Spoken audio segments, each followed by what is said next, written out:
Hello friends. आज हम Fourier transform के लेक्चर नंबर 1 के बारे में बात करेंगे। पिछले लेक्चर में हमने फूरियर ट्रांसफॉर्म का जो सिलेबस था उसके बारे में डिस्कस किया। पूरा जो फूरियर ट्रांसफॉर्म का जो प्लेलिस्ट है वो आपको यहाँ पे आई बटन पे मिल जाएगा, वहां से जाके आप पूरा जो लेक्चर सीरीज है उसको 1 बाय 1 देख लीजिएगा। इस क्लास में हम फूरियर ट्रांसफॉर्म की डेफिनेशन और कुछ बेसिक एग्जाम्पल के बारे में डिस्कस करेंगे। तो चलिए देखते हैं क्या है फूरियर ट्रांसफॉर्म। सो फूरियर ट्रांसफॉर्म क्या होता है कि जब आपके पास कोई फंक्शन होता है, मान लीजिए एफ एक्स एक फंक्शन है। अगर आपको उसका फूरियर ट्रांसफॉर्मेशन फाइंड करना है तो आप क्या करेंगे, जो हम यहाँ पे ये जो फॉर्मूला है उसको हम यहाँ पे याद रखेंगे। ठीक है, पहले देख लेते हैं कि डेफिनेशन क्या है, कब फूरियर ट्रांसफॉर्मेशन एग्जिस्ट होता है। तो हमारे पास एक एफ एक्स फंक्शन है जो कि डिफाइन किया है माइनस इनफाइनाइट टू इनफाइनाइट। और यहाँ पे एफ एक्स के बारे में हमारे पास कुछ कंडीशंस है, जो अगर एफ एक्स सेटिस्फाई करता है तभी हम उसका जो फूरियर ट्रांसफॉर्मेशन है उसको उसका एग्जिस्टेंस होगा, या फिर वरना नहीं होगा। तो एफ एक्स जो है वो हमारा पीस वाइज कंटिन्यूस फंक्शन होना चाहिए, जो माइनस इनफाइनाइट टू इनफाइनाइट हमारे पास है उसके पार्शियल इंटरवल पे। साथ ही साथ यहाँ पे जो एफ एक्स जो है उसका एफ एक्स के साथ जो इंटीग्रेशन होता है वो एब्सोल्यूट इंटीग्रल होना चाहिए, जो हमारे पास लिमिट है माइनस इनफाइनाइट टू इनफाइनाइट उसके ऊपर। तो ये दो कंडीशन अगर हमारा एफ एक्स जो है वो सेटिस्फाई करता है तो उसका फूरियर ट्रांसफॉर्म एग्जिस्ट होता है, और जो कि हम इस फॉर्मूले से डिफाइन कर सकते हैं। जो फॉर्मूला है minus infinite to infinite e power minus i s x f x d x. ठीक है, तो यहाँ पे ये बात आप ध्यान रखिए कि हमारे पास यहाँ पे क्या आएगा, माइनस।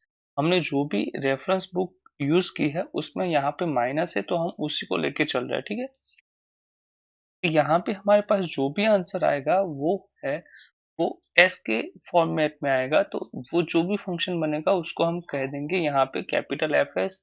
ये कुछ उसके नोटेशंस है। ठीक है, तो हम जो है यहाँ पे कैपिटल एफ एस वाला जो नोटेशन है उसको ज्यादातर यूज करेंगे। तो ये जो फॉर्मूला है ये जो है हम क्या करेंगे, उसको हमें रिमेम्बर करना है, लर्न करना है, जो आपको अच्छे से एग्जाम्पल के प्रैक्टिस के तौर पे आ जाएगा। तो Fourier transformation of f x क्या है, minus infinite to infinite e power minus i s x f x d x. चलिए कुछ एग्जाम्पल करते हैं ताकि आपको और अच्छे से समझ में आ जाए। मान लीजिए कि हमारे पास एक फंक्शन है Fourier transform of f x. This is work. यहाँ पे एफ एक्स जो है वो कुछ इस प्रकार डिफाइन है, 1 जब मॉड एक्स लेस देन 1 है, और 0 जब मॉड्यूलस ऑफ एक्स क्या है, ग्रेटर और इक्वल टू 1 है। तो ये जो फंक्शन है उसका हमें क्या करना है, फूरियर ट्रांसफॉर्मेशन फाइंड करना है। तो देखिए यहाँ पे हमें सबसे पहले ये जो फंक्शन है उसको समझना पड़ेगा। तो ये जो मॉड्यूलस वैल्यू है इसका मतलब कि एक्स की लिमिट क्या है, -1 less than x less than 1। और यहाँ पे ये जो लिमिट है वो है x greater than 1 and x less than -1। इसका मतलब क्या हुआ कि अगर हम यहाँ पे ये जो फंक्शन है उसको अगर ड्रॉ आउट करने की कोशिश करें, तो यहाँ पे मान लीजिए +1 है और यहाँ पे हमारे पास -1 है। तो +1 और -1 के बीच में ये जो फंक्शन है उसकी वैल्यू यहाँ पे हमारे पास 1 है, और बाकी के जो भी वैल्यू हो उसके लिए हमारे फंक्शन की वैल्यू क्या है, 0 है। तो वो कुछ इस प्रकार से फॉर्म होगा, यहाँ पे +1 आएगा। ठीक है, तो ये कुछ इस प्रकार से फॉर्म होगा, दैट मीन्स -1 और 1 के बीच हमारा फंक्शन 1 है।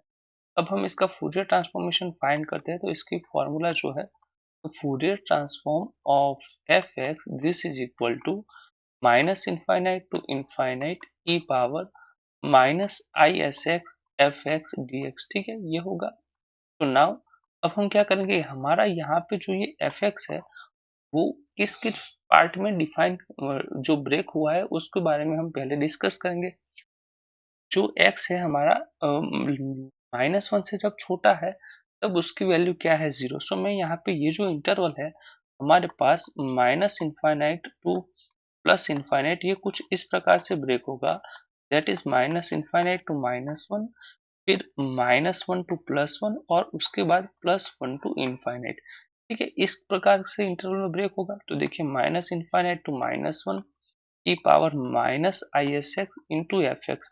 अब ये जो इंटरवल है उसमें हमारे फंक्शन की वैल्यू क्या है बेटा, 0 है, इंटू मा टी एक्स प्लस, अब -1 से 1 और यहाँ पे है e power minus i s x, यहाँ पे इंटर इसकी वैल्यू क्या है, 1 है, एन डी एक्स प्लस यहाँ पे 1 to infinite e power minus i s x, यहाँ पे क्या है 0 इंटू डी एक्स। तो ये दोनों टर्म फर्स्ट और लास्ट कैंसिल हो जाएंगे, तो हमारे पास क्या बचेगा -1 to 1 e power minus i s x d x बचेगा।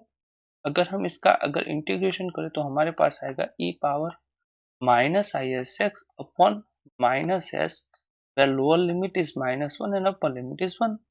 तो अब हम इसकी लिमिट यहाँ पे पुट करेंगे तो हमारे पास -1 अपॉन आई एस को अगर हम बाहर ले लें तो ये हो जाएगा e power minus i s minus e power plus i s. ठीक है, ये हो जाएगा। अब हम क्या करेंगे, देखिए यहाँ पे हम कुछ जो एग्जाम्पल्स है उसका हम यहाँ पे फॉर्मूला यूज करेंगे। नाउ हम यहाँ पे ये जानते हैं, क्या जानते हैं कि सर साइन एस जो होता है उसकी फॉर्मूला होती है e power s minus e power minus s upon 2i। So यहाँ पे मैं क्या करता हूँ, माइनस से अगर हम मल्टीप्लाई कर दे तो यहाँ पे 1 अपॉन आई एस ये हो जाएगा e power i s minus e power minus i s. तो अगर यहाँ पे ये जो फॉर्मूला हमने यहाँ पे लिखा है उसका अगर हम यूज करें तो ये क्या हो जाएगा हमारे पास, that is equal to 1 upon i s into 2i और साइन एस हो जाएगा। और अगर हम इसका सिंप्लीफिकेशन दे दें तो हमारे पास आएगा it is equal to 2 to sine s upon s. ये क्या है हमारे पास है फूरियर ट्रांसफॉर्मेशन ऑफ एफ।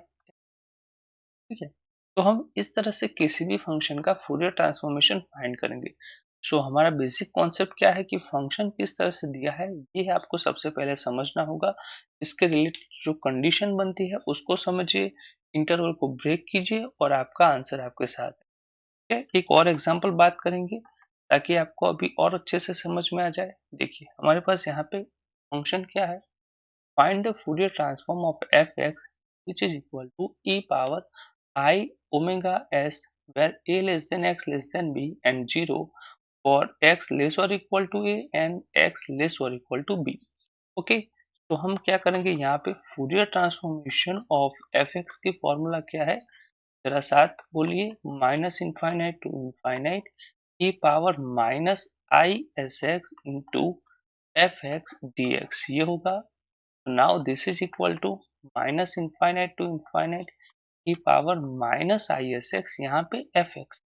तो एफ एक्स जो है उसके बारे में हमें चर्चा करनी पड़ेगी। ठीक है, तो देखिए हमारा यहाँ पे जो इंटरवल है माइनस इनफाइनाइट टू इनफाइनाइट ये कुछ इस तरीके से ब्रेक हुआ है। देखिए ए लेस देन बी है, दैट मीन्स हमारे पास माइनस इनफाइनाइट टू ए से फिर है ए से बी और थर्ड जो है वो है बी से इनफाइनाइट।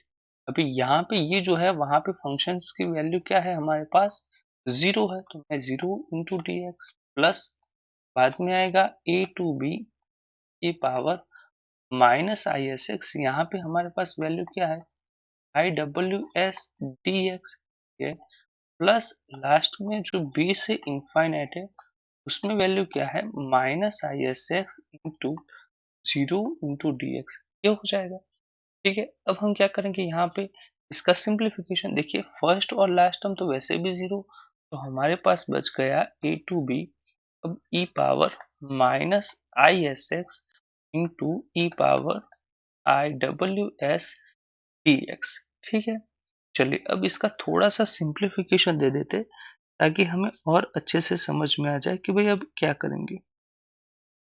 तो यहाँ पे हमारे पास जो फंक्शन है उसका अगर हम थोड़ा सा भी अगर यहाँ पे देखिए आप ई पावर आई डब्ल्यू एस है। ठीक है, यहाँ पे देखिए ये जो है वो क्या है ई पावर आई डब्ल्यू एस और यहाँ पे इंटीग्रेशन किसके रिस्पेक्ट में है, वही एक्स के रिस्पेक्ट में। ये तो कांस्टेंट है, दैट मीन्स ये ई पावर आई डब्ल्यू एस हमारा कांस्टेंट जो है वो बाहर जाएगा।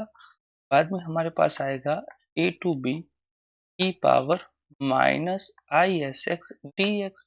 सो यहाँ से आगे जाएंगे, so this is equal to e power i डब्ल्यू s e power minus i s x upon minus i. Lower limit क्या थी हमारे पास, तो लोअर लिमिट थी ए और अपर लिमिट थी बी। सो यहाँ पे हमारे पास आ जाएगा ए,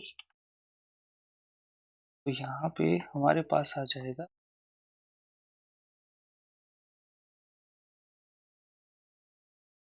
a and upper limit is b, so इसकी हम वैल्यू पुट करेंगे e पावर IWS, नीचे से minus i one e power minus i s b minus e power minus i s. ठीक है, तो ये हमारा आंसर हो जाए। अब देखिए कुछ रिमार्क्स है जो आपको यहाँ पे ध्यान रखनी। तो हमारे पास यहाँ पे जो फंक्शन है वो हमारे पास किस फॉर्म में है, एफ ऑफ एस के फॉर्म में है, जो कि हर पल होगा। ठीक है, जिस तरह आप जैसे जैसे एग्जांपल सॉल्व करेंगे तो ये हमारे पास यहाँ पे भी ये जो फंक्शन है वो किस फॉर्म में है, एफ ऑफ एस के फॉर्म में है। तो जैसे जैसे हम जो भी हमारा एफ एक्स होगा जिसकी हम अगर फाइंड करते हैं वैल्यू फूरियर ट्रांसफॉर्म, तो हमारे पास जो फंक्शन आएगा वो ऑलवेज फंक्शन ऑफ एस ही बनेगा। ठीक है, तो ये कुछ बेसिक एग्जांपल थे और कुछ डेफिनेशंस थी, उसकी तरफ से हमने दो एग्जांपल किए। नेक्स्ट क्लास में हम और एग्जांपल करेंगे जिसमें हम थ्रू कुछ इंटीग्रेशन के रूल को यूज करने वाले हैं। ठीक है, तो मिलते हैं अगले क्लास में। Thank you, take care and good bye.